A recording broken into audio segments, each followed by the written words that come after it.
EVM, जैसा मैं लगातार कहता रहा हूं, मैनिपुलेट की जा सकती है जिस तरह कोई भी मशीन की जा सकती है। अगर कोई भी मशीन की जा सकती है तो ईवीएम तो देश का भविष्य तय करती है, उसको किया ही जाएगा। फिर कौन सी शक्तियां कर रही हैं वो अलग बात है। सीआईए का तो मैंडेट ही यही था, मैं बार बार कह रहा हूं, वो पैदा ही इसलिए हुई थी कि दूसरे मुल्कों के इलेक्शंस में हस्तक्षेप करके अपने लिए बेहतर से बेहतर, अमेरिका के लिए बेहतर से बेहतर वो गवर्नमेंट बना सकें, वहां बिठा सकें। मणिपुर में जो कुछ हुआ और अभी नू में जो कुछ हुआ, उसके रिएक्शन में ये बात बहुत साफ है कि भारतीय जनता पार्टी यानी जो सरकार में पार्टी है उसके हाल बहुत पतले हैं। मेरी सारी उम्मीदें खत्म हो चुकी हैं ईवीएम के सवाल को लेकर 2024 के साथ, क्योंकि ईवीएम मैनिपुलेट होगी। बस जो चीज हमें बचाती रही है, यानी 1857 से लेकर आज तक बचाती रही है, वो हमारा लार्ज नंबर है। हम इतने ज्यादा हैं नंबर में मतलब कि जनता है। सारी ईवीएम कोई नहीं कर सकता। नमस्कार, मैं हूं अजय प्रकाश और आप देख रहे हैं जनज्वार। चुनावी समय लगातार नजदीक आता जा रहा है और 2024 की तैयारियों के बीच जो राज्यों के चुनाव होने हैं उसको लेकर भी लगातार तैयारियां जारी है। इंडिया गठबंधन जो विपक्ष का गठबंधन है वह चुनावी राज्यों में भी तैयारियां कर रहा है। उसके अलावा रणनीतिगत रूप से भी कैसे मोदी को तीसरे टर्म में आने से रोका जाए इसके भी एड़ी से लेकर चोटी तक प्रयास कर रहा है। लेकिन उस प्रयासों में जो एक कमी दिख रही है वो कमी दिख रही है लगातार उस सवाल से किनारा करने की जो कि लोग उठाते रहे हैं, और वो है ईवीएम का सवाल। ईवीएम के सवाल पर इंडिया गठबंधन की गंभीरता नहीं दिख रही। हमारे साथ इस वक्त गौहर रजा साहब, वह लगातार ईवीएम को लेकर प्रश्न उठाते रहे। एकमात्र देश के जाने माने व्यक्ति हैं जो कि ईवीएम की बदौलत जीत हो या हार हो या ईवीएम की बहस मतलब रसातल में जाए या फर्श पर चली जाए, वह लगातार अपने बात पर कायम रहे। तो गौहर साहब, जो इंडिया गठबंधन है वह गठबंधन आपको नहीं लगता कि जो ईवीएम की गंभीरता है उस पर जरा भी ध्यान नहीं दे रहा है? अजय, आप बिल्कुल सही कह रहे हैं कि वो ध्यान दे रहे हैं अंदर या नहीं दे रहे हैं। अलग अलग पार्टीज ने कहा है, ईवीएम पे सवाल उठाए हैं। हम लोगों ने जब एक कॉन्फ्रेंस की थी ईवीएम को लेकर के, तो लगभग सारी पार्टीज जो इंडिया में हैं इस वक्त, उनके रिप्रेजेंटेटिव आए थे और उन्होंने कहा था कि हाँ, ये बहुत सीरियस सवाल है और वो नहीं चाहते कि ईवीएम से इलेक्शन कराए जाएं।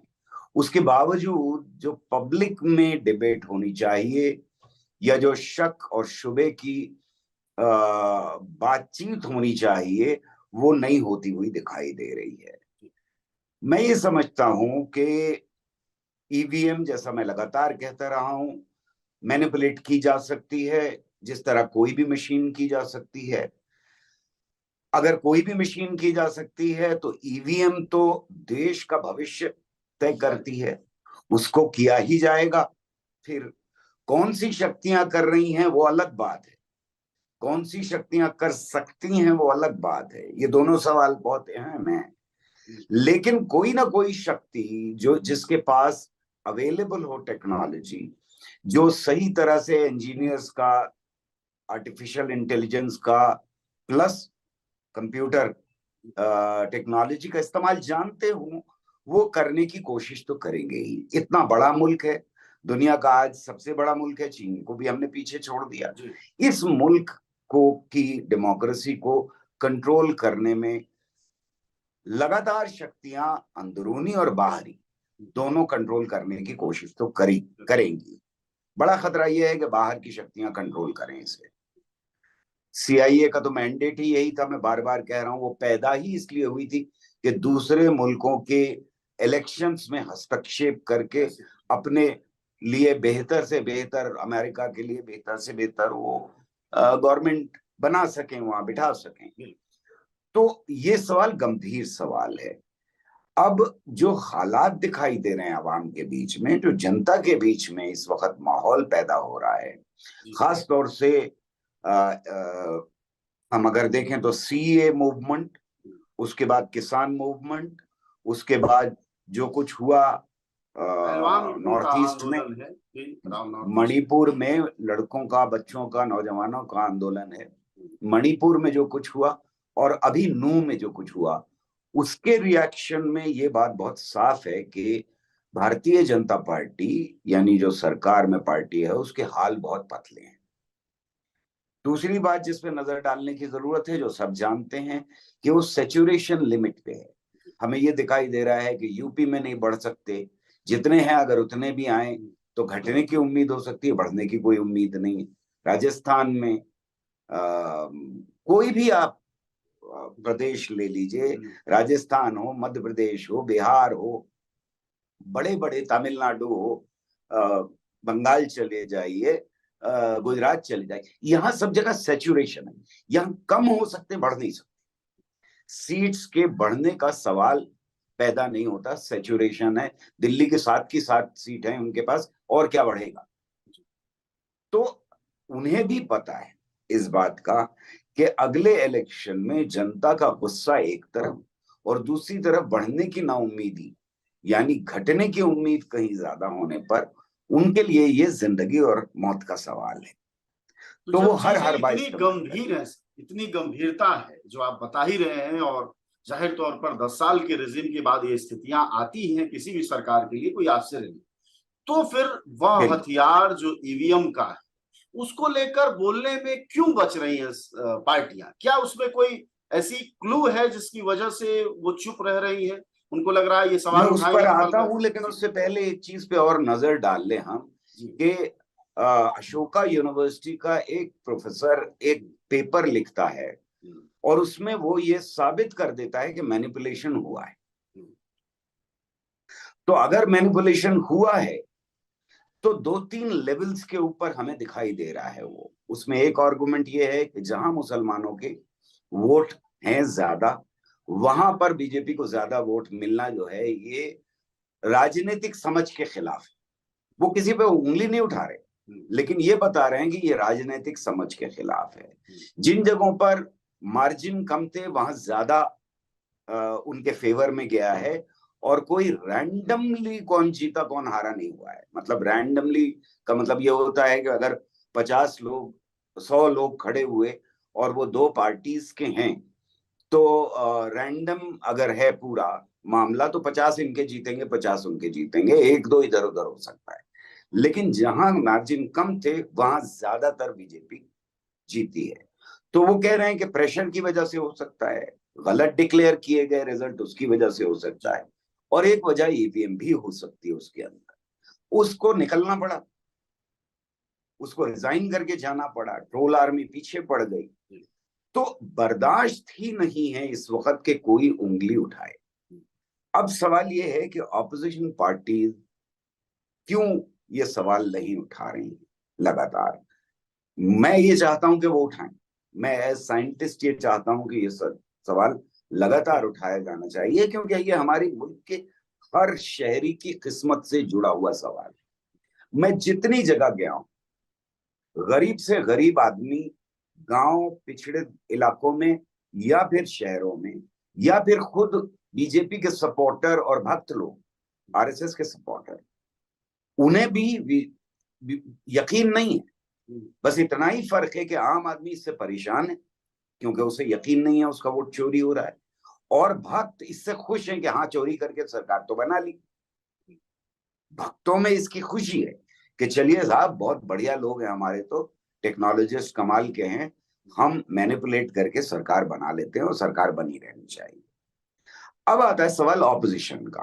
ऑपोजिशन का पहला मामला तो ये था कि अगर जैसे ही शुरुआती दौर में, यानी आप अगर 2000 के इलेक्शंस वो जो आसपास हुए हैं और एनडीए 1 बनती है, उस वक्त ये सवाल गंभीर हो गया था आम जनता के लिए भी और ऑपोजिशन के लिए भी। तो पहली बात तो ये थी कि उनका इश्क था टेक्नोलॉजी के साथ। सबका ये इश्क होता है, सभी अच्छा समझते हैं कि चलो भाई छापा मारने से जान छुटी। तब बूथ कैप्चरिंग हो जाती थी, अब बूथ कैप्चरिंग भी बंद हो गई। तो ये सारे सवाल, ये इश्क का फेज था और इससे निकलने में उनको वक्त लगा, सारी पार्टीज को इससे निकलने में वक्त लगा। दूसरा फेज जब शुरू होता है तो अनफॉर्चुनेटली एनडीए की सरकार है। एनडीए की सरकार इल्जाम लगा रही है क्योंकि हार रहे हो इसलिए तुम कह रहे हो, तो इससे बचने की कोशिश कि भाई हार रहे हैं इसलिए रो रहे हैं, हार गए हैं इसलिए रो रहे हैं, और दोष दे रहे हैं, काम खुद किया नहीं कुछ, भ्रष्टाचारी सरकार थी, एक एक खानदान की सरकार थी, तो तुमने काम नाम किया नहीं, लोगों ने नहीं दिया तुमको, तो ईवीएम पे दोष दे रहे हो तुम। इससे इस डर में ऑपोजिशन चुप रहा। ये जो पाप छुड़ाने का मामला है कि मतलब चूंकि तुम हार रहे थे इसलिए तुम ईवीएम को दोष दे रहे हो, ये तोहमत लगा देगी जो भी ट्रोल आर्मी है या बीजेपी है या इस तरह, इसलिए विपक्ष इस सवाल को गंभीरता से नहीं उठा रहा है। आपको ऐसा लगता है? जी, ये एक वजह रही है, ये सेकंड फेज की वजह बता रहा हूं मैं। और थर्ड फेज में जब गंभीरता से इलेक्शन से पहले ही सवाल उठाना शुरू कर दिया, तो अब डर इस बात का है कि इल्जाम लगा दिया जाएगा कि ये हारने ही वाले हैं, जिससे उनका अपना कार्यकर्ता कहीं डिमोरलाइज ना हो जाए। दूसरी परेशानी ऑपोजिशन की ये है कि उनका अगर वोट है और ये उससे कहने लगे कि तुम जो हो ईवीएम से तुम्हारा वोट चोरी हो रहा है और कुछ करने की जरूरत है, तो कहीं ऐसा ना हो कि वो वोट ही ना देने जाए। हार रहे हैं तो अब जैसा कि भाई, अगर ये कह दिया आपने उससे कि तुम्हारे वोट चोरी हो रहे हैं, तो कहेगा मैं देने ही क्यों जाऊं, घर से ही नहीं निकलेगा, तो इनका कार्यकर्ता निकलेगा। बिल्कुल। तो अब सर जो उपाय है, पार्टियां तो एक चीज है लेकिन असल मामला तो जनता का है, सीधे सीधे लोकतंत्र का सवाल है, एक एक आदमी की उंगली पर लगी हुई उस काले निशान का सवाल है। फिर तो ये अब जिम्मेदारी जनता की तरफ आ जाती है। तो क्या जनता इस मामले में फिर क्या कर सकती है? अगर पार्टियां नहीं पहल लेंगी तो जनता किस तरह से ईवीएम को मतलब क्या कहे वाच कर पाएगी या उसको लेकर सजग रहेगी, सेंसिटिव रहेगी? ये कैसे संभव? देखिए, मेरी सारी उम्मीदें खत्म हो चुकी हैं ईवीएम के सवाल को लेकर 2024 के साथ। जी, क्योंकि ईवीएम मैनिपुलेट होगी, बस जो चीज हमें बचाती रही है, यानी 1857 से लेकर आज तक बचाती रही है, वो हमारा लार्ज नंबर है। हम इतने ज्यादा हैं नंबर में, मतलब कि सारी ईवीएम कोई नहीं कर सकता मैनिपुलेट। तो अगर जनता एक तरफा डाल रही वोट, तो ये कितना भी मैनिपुलेट करने की कोशिश करें, इनकी सरकार नहीं बनेगी, जो मेरी उम्मीद है। ओवरवेलमिंगली 2024 में इनके खिलाफ ढलेगा वोट, और ये मैनिपुलेट अगर 4-5% करेंगे तो उससे भी ऊपर जाएगा। मतलब आपको लगता है सर कि 2019 का अगर आंकड़ा देखा जाए तो 39.16% जो वोट बीजेपी को मिला था और 60% जनता जो विपक्ष में थी, आपको लगता है कि वह जनता अगर वोट कर दे तो ईवीएम का जो डिसबैलेंस है, जो गड़बड़ी करना है, वह उससे निजात मिल सकता है और विपक्ष खड़ा हो सकता है? 40 और 60% डिवाइड हुआ ना जी, दूसरी तरफ 60% हुआ, इसको हम 40 मान लेते हैं। तो 40 और 60 में अगर 60 में से मान लीजिए 50% डाल देते हैं जी, तो फिर ये जो 5-10% का मैनिपुलेशन करने की कोशिश करते हैं वहां काम नहीं करेगा। और इस बार मुझे लगता है कि ये इसकी कोई बेसिस नहीं है, कोई सर्वे नहीं है, सर्वेज आने शुरू होंगे बाद में, वो खुद मैनिपुलेटेड होते हैं बहुत। लेकिन ये लगता है मुझको कि इस बार डिवीजन शार्प हो, यानी जो इधर डाल रहा है वो डाल रहा है बिना सोचे समझे डालेगा, भक्त जो है वो भक्त ही रहेगा और नंबर घटेगा। जो भक्त नहीं थे और डाल दिया था बह करके, वो इनसे दूर जाएंगे। जिनको रोजगार नहीं मिला, जिनको गरीबी की मार पड़ रही है, जिनको महंगाई की मार पड़ रही है, जो इससे नफरत करते हैं कि नफरत की राजनीति की जाए देश के अंदर, वो लोग इनसे दूर जाएंगे। तो मतलब मैं समझता हूं, अगर आपकी बात को समझने की कोशिश की जाए, जो कि बहुत साफ समझ में आ रही है, कि ये कि ईवीएम की चिंता रहे, उसकी सजगता रहे, लेकिन सबसे बड़ी बात है बूथ तक अपने वोटर को पहुंचाना। अब ये बड़ी जिम्मेदारी जो है अपने कंधे पर विपक्ष को लेनी होगी। और बिल्कुल मैनेजमेंट के लेवल तभी संभव। मैं ये समझता हूं कि अपना वोट बचाने के लिए ये जिम्मेदारी अब वोटर को लेनी है, बिल्कुल वैसे ही जैसे वोटर ने इमरजेंसी हटाने की जिम्मेदारी ली थी। इस देश के हर नागरिक ने इमरजेंसी हटाने की जिम्मेदारी ली थी, वैसे ही ये नफरत की राजनीति को हटाने की जिम्मेदारी लेनी पड़ेगी और इतना बड़ा सबक सिखाना होगा जितना बड़ा सबक इमरजेंसी के दौरान सिखाया था। आज लगातार इमरजेंसी लगाने की कोशिश है देश में, लेकिन इमरजेंसी का नाम इस्तेमाल करने की हिम्मत आज भी नहीं। वो इतना बड़ा सबक था। बिल्कुल वैसे ही एक सबक सिखाना होगा कि हम कोई भी करे नफरत की राजनीति हमें बर्दाश्त नहीं है। हम डेवलपमेंट चाहते हैं, हम रोजगार चाहते हैं, हम भूख से निजात चाहते हैं, हम चाहते हैं कि हमारे बच्चे पढ़ें, हमारे सर पे छत हो।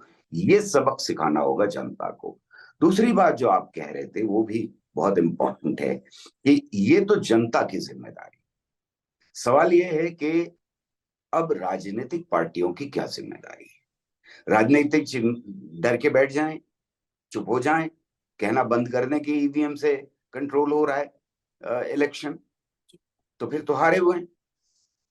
आप मुंह बंद किए हुए हैं और उस 5% से ऑपोजिट रूलिंग पार्टी जीत जाती है, तो आप तो जा ही क्यों रहे हैं इलेक्शन में? इलेक्शन से क्या फायदा है? इलेक्शन में जाना ही नहीं चाहिए, बहिष्कार कर देना चाहिए मेरे ख्याल में। ऐसे में इस वक्त जरूरत इस बात की है कि जो जनता का गुस्सा ईवीएम की तरफ है उसको ज्यादा से ज्यादा कंसोलिडेट करें, जो पॉलिटिकल पार्टीज का काम होता है।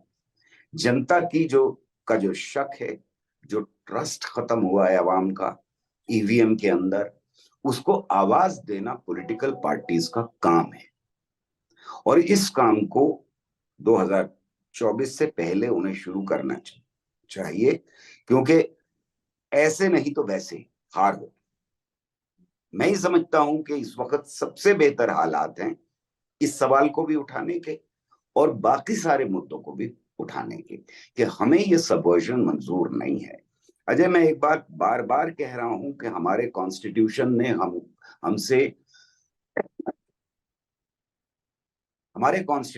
हमसे बहुत सारे वादे किए, यानी हमने अपने से बहुत सारे बराबरी के वादे। छुआछूत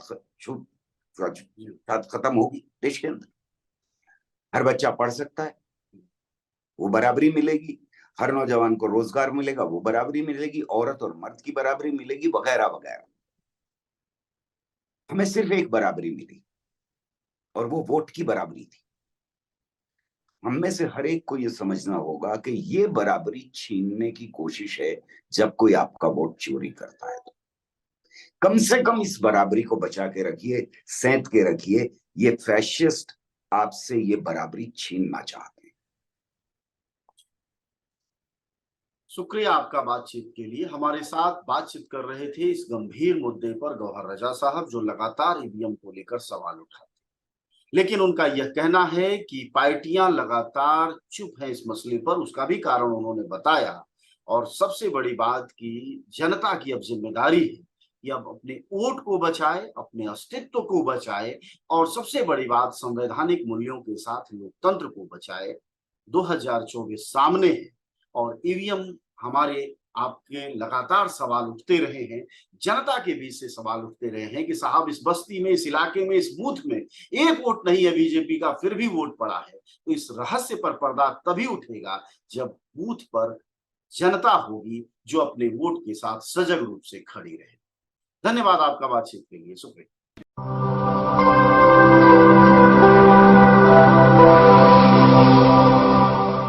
जन ज्वार, जनता की मीडिया।